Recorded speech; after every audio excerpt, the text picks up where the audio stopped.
भाल मेरा सूर्य सा तेजमयी वर्ण है, राधा माँ का लाडला मैं नाम मेरा कर्ण है। शौर्य मेरा वीर भद्र सा पांडवों का भाई था, बाहुबल के समक्ष मेरे महाबली जरासंध धाराशायी था। धर्म क्या अधर्म क्या सबको मैं बताता हूँ, अपने जन्म से मृत्यु तक की गाथा मैं सुनाता हूँ। ऋषि दुर्वासा से दिव्य मंत्र पाकर माता कुंती प्रसन्न हुई, अधीरता में पिता भास्कर का ध्यान किया, पुत्र पाकर वो धन्य हुई। माता कुंती की गोद में मैंने केवल कुछ वक्त ही गुजारा था, कैसा अद्भुत सा क्षण था जब मेरी जननी ने मुझको निहारा था। अपने कनीन पुत्र के भविष्य का मैया को स्मरण हो आया था, तभी आंखों में अश्रु भर के मुझे गंगा में बहाया था। अरे मुझे गंगा माँ को सौंपने का हर जन्म में मेरी मैया को अधिकार है, और जो मेरी जननी को अपशब्द कहे ऐसे प्रशंसक पर धिक्कार है, ऐसे प्रशंसक पर धिक्कार है। अरे अधिरथ बाबा और राधे माँ गंगा माँ से पाकर मुझको हुए खुशहाल थे। वो केवल कृष्ण और कर्ण थे जो दो मैया के लाल थे। बड़े बड़े कांटे मेरी आत्मा में घुसकर सता रहे। अरे मेरे सबसे पहले गुरु द्रोण को लोग अहंकारी बता रहे। ऊंच नीच जात पात का कलंक ये लगा रहे, जातिवाद जो कुछ सदियों से पनपा है उसको सनातन इतिहास ये बता रहे। जातिवाद नहीं था तब, सामर्थ्य अनुसार मनुष्य चुनता अपना वर्ण था। संघर्ष तो केवल था इतना कि अधर्म से घिर चुका कर्ण था। मेरे गुरु द्रोण को गाली दे कोई, ये मुझे कभी नहीं भाया था। उसी परम पूज्य गुरु ने मुझे धनुष पकड़ना सिखाया था। अरे गलती मेरी बड़ी थी, बचपन से रहा धर्मी दुर्योधन के साथ में। यदि पांडवों से लाग डांट छोड़ हृदय में धर्म होता तो गुरु द्रोण थमा देते ब्रह्मास्त्र मेरे हाथ में। अरे अभी भी नहीं देर हुई, संस्कृति जानिए और ग्रंथ पढ़ के आइए, क्योंकि मेरे गुरु का अपमान करने वाले मुझे निर्लज भक्त नहीं चाहिए। अरे जिस दृष्टद्युम्न की नियति ही वध थी उनका, उसको भी दी थी शिक्षा मेरे गुरु द्रोण ने।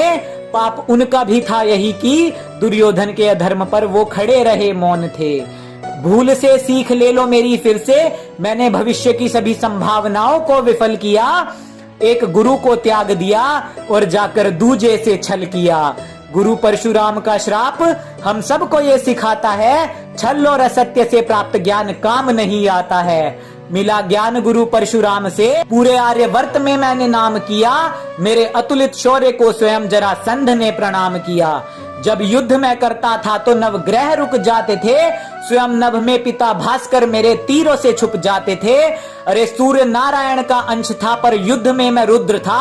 अधर्मी मित्र का जो साथ था तो हो चला तनिक उग्र था, पर वचनों का मान रखा, कवच कुंडल को त्यागा था।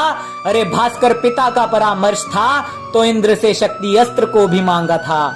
मन ही मन प्रसन्न था कि श्रेष्ठ मैं बन जाऊंगा, इंद्र की वासवी शक्ति उसके अंश पर चलाऊंगा। पर संसार की है नियति, विजय श्री धर्म के हाथ ही आनी थी, और वासवी शक्ति मुझे पुत्र समान घटोत्कच पर चलानी थी। महाभारत के उस रण को भी शौर्य मेरा याद है, और भीम सात्यकी जैसे योद्धाओं को भी चखाया मैंने, पराजय का स्वाद है। स्वयं धर्मराज ने त्याग दिया, समक्ष मेरे युद्ध था। रुद्र तांडव हो जाता था जब होता सूर्य पुत्र कर्ण क्रुद्ध था। जीवन की अंतिम परीक्षा थी, सामने अनुज मेरा पार्थ था। प्रेम और करुणा की मूर्त था वो, न मन में कोई स्वार्थ था। विजयधारी कर्ण ने अतुलित सामर्थ्य दिखलाया था। मेरा रूप विकराल देख भीम और माधव ने उत्साह पार्थ का बढ़ाया था। पर चक्रधरा में जा फंसा विनाश मेरा अवश्यम भावी था, और मेरा अधर्म उस दिन मेरी वीरता पर हावी था। मुरली वाले ने धुरा रथ की थामी थी और पार्थ ने चमत्कार किया। मेरा शीश धरा पर गिर गया, न किसी के श्राप का भी तिरस्कार किया। मुझे मिले हर श्राप का मान रखकर धर्म का बिगुल मेरे अनुज ने बजा दिया। अधर्म के साथ खड़े भाई का शीश गिराकर धर्मराज के शीश पर विजय मुकुट था सजा दिया। अरे महाभारत सिर्फ काव्य नहीं, रिश्तों की गरिमा और जीवन का ये सार है। धर्म की पराकाष्ठा देखो, ज्ञान भरा इसमें अपार है। अरे सनातन इतिहास में बेवजह जातिवाद की त्रुटि क्यों मिलाते हो? मुझसे तो चलो भूल हुई, तुम क्यों अधर्म से जुड़ जाते हो? अरे मेरे अनुज गुरु और माता का अपमान देख, आंखों में उतरता मेरी रक्त है। और जो मेरे अपनों को अपशब्द कहे क्या खाक मेरा भक्त है। अरे जो मेरे अपनों को अपशब्द कहे, वो क्या खाक मेरा भक्त है।